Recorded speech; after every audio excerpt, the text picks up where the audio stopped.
A record low fertility rate has long been one of the major concerns in Korea. But there's one county that has seen its fertility rate actually go up. Our Lee Soo-jin went to see how this was possible and whether this can be an answer for other regions too. Baby wails and classroom chatter might soon be a thing of the past. This elementary school is just one of many in South Korea that have been abandoned and shut down due to the lack of students. And this comes as South Korea's fertility rate continues to shatter records. The nation's total fertility rate, the average number of children expected per woman, tumbled to a record low of 0.78 last year. As of 2021, South Korea is the only OECD member country where the total fertility rate is less than 1. And this year's fertility rate for the second quarter fell further to 0.7. We asked young South Koreans why they're hesitant to have children. If I get married, both me and my husband will probably have to work because of the high education costs. But if there's no childcare center that I can trust, it might be better to just not have children. The reality is that raising a kid is costly because of the high education costs.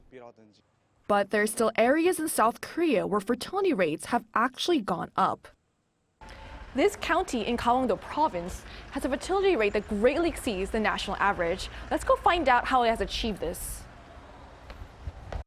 We met with the mayor of Hwacheon County, who told us that this was largely due to a decade-long effort to provide a comprehensive support system with a focus on alleviating the education cost burden.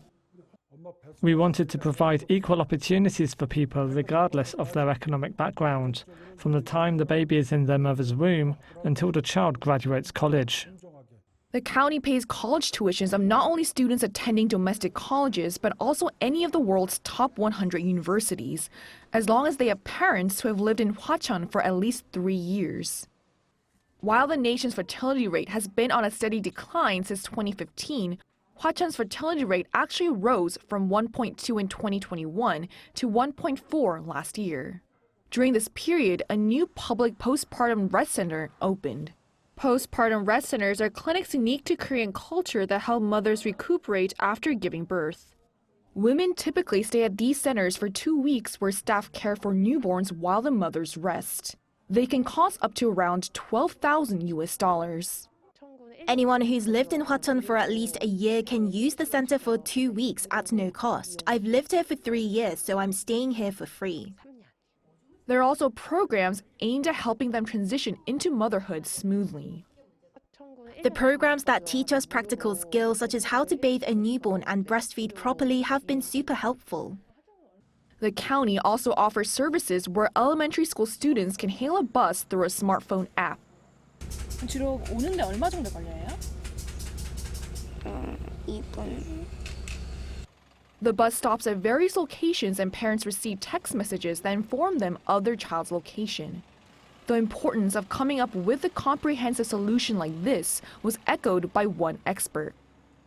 The government has already implemented various policies, including financial incentives for having children, improving work-life balance, and expanding childcare services. Yet to be effective, policies must take a comprehensive approach.